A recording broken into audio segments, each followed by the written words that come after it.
PCC chief Jitu Patwari ने कहा कि अगर मध्य प्रदेश में आज चुनाव हो जाए तो मोहन सरकार का तख्ता पलट हो जाए। खाद के लिए किसानों को लाठियां दी जा रही है। इस दौरान जीतू पटवारी ने विजयपुर उपचुनाव में कांग्रेस की विजय का दावा भी कर दिया।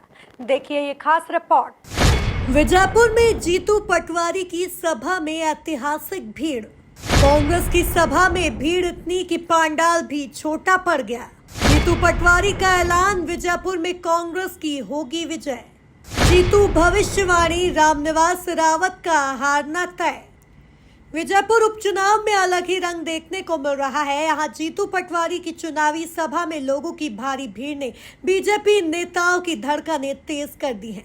दरअसल उपचुनाव को लेकर कांग्रेस के तमाम दिग्गज नेता एक मंच पर थे और सामने जो भीड़ थी वो पटवारी का हौसला बढ़ा रही थी। भीड़ ऐसी कि टेंट भी छोटा पड़ गया। कांग्रेस के प्रति जनता का झुकाव देख जीतू पटवारी का जोश बढ़ गया और उन्होंने कहा कि आज चुनाव हो जाए तो सरकार का तख्ता पलट हो जाएगा।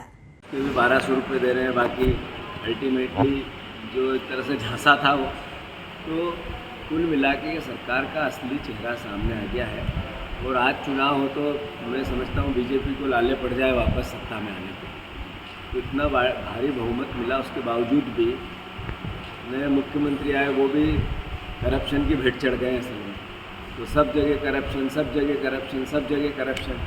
चाहे जिलों करप्शन करो और क्राइम बढ़ाओ, ये सरकार का असली चेहरा है।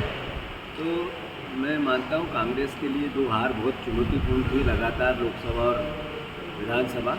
पर पिछले 2-3 महीने से कांग्रेस के कार्यकर्ता जिस तरीके से सड़क पे आए हैं, तो स्वाभाविक है कि जनता के सपोर्ट से आए, आप लोगों की मदद, उसके पीछे मोटिवेशन भी था।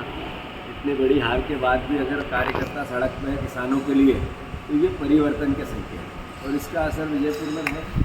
क्या पटवारी ने कहा कि जनता रामनिवास रावत को चुनाव हराना चाहती है। खाद के लिए किसानों को लाठियां दी जा रही हैं। बहनों के अत्याचार में मध्य प्रदेश में पराकाष्ठा हो चुकी है। वहीं पटवारी ने दावा किया कि कांग्रेस की रणनीति तैयार हो चुकी है। विजयपुर में 100% कांग्रेस का विधायक बनेगा। दिख रहा है वो अद्भुत है और मैं मानता हूँ कि लोग 100% रामनिवास जी से नाराज भी हराना भी चाहते हैं। और 10 महीने की जो सरकार भी है बीजेपी की, उसमें जो मैनिफेस्टो लेके आई थी उस पर एक कदम भी आगे तो बढ़े नहीं।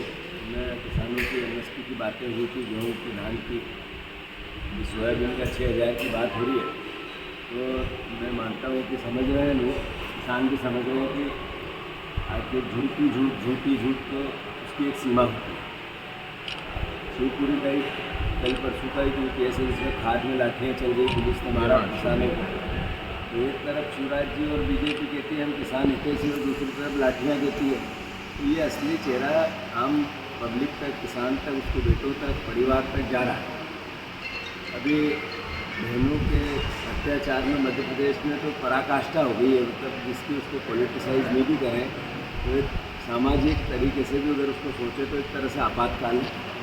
और 10 साल की बच्ची, 2 साल की बच्ची, 1 साल की बच्ची अकल्पनीय है।